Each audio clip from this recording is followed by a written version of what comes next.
ଚାଲନ୍ତୁ ଜାଣିବା ଅରିନ୍ଦମ ଦାସଙ୍କ ସାହସିକତା କାର୍ଯ୍ୟ ଉପରେ।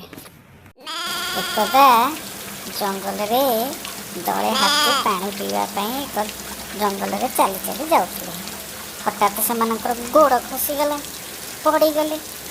ଯେମିତି ପଡ଼ିଗଲେ ଲୋକମାନେ ଚିତ୍କାର କଲେ, ଦୌଡ଼ି ଆସ, ଦୌଡ଼ି ଆସ, ଦୌଡ଼ି ଆସ। ହାତୀମାନେ ପାଣିରେ ପଡ଼ିଗଲେ, ହାତୀମାନେ ପାଣିରେ ପଡ଼ିଗଲେ।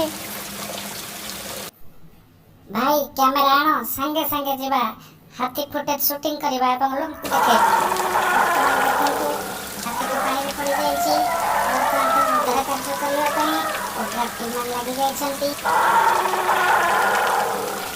ବର୍ତ୍ତମାନର ତାଜା ଖବର, ଅରିନ୍ଦମ ଦାସ ବର୍ତ୍ତମାନ ଲାଇଭ୍ ଫୁଟେଜ ଆପଣ ଦେଖୁଛନ୍ତି କେମିତି ହାତୀ ପାଣିରେ ଗଳି ପଡ଼ିଛି। ଓଡ୍ରାଫ୍ ଟିମ୍ ମାନେ ବି ଲାଗିଯାଇଛନ୍ତି ହାତୀକୁ ଉଦ୍ଧାର କରିବା ପାଇଁ। ବର୍ତ୍ତମାନ ଅରିନ୍ଦମ ଦାସ ଏବଂ ତାଙ୍କ ସହଯୋଗୀମାନେ ହାତୀର ଅବସ୍ଥା ନେଇ ସିଧାସଳଖ ବିବରଣୀ ଦେଉଛନ୍ତି। ବର୍ତ୍ତମାନ ଉଦ୍ଧାର କାର୍ଯ୍ୟରେ ସମସ୍ତେ ଲାଗିଛନ୍ତି। ଅରିନ୍ଦମ ଦାସଙ୍କର ବୋଟ୍ ଲେଉଟି ପଡ଼ିଛି। ଦୁଃଖଦ କଥା, ଅରିନ୍ଦମ ଦାସଙ୍କର ଏବଂ ସହଯୋଗୀମାନଙ୍କର ଜୀବନ ଅତି ଦୟନୀୟ ଅବସ୍ଥାରେ।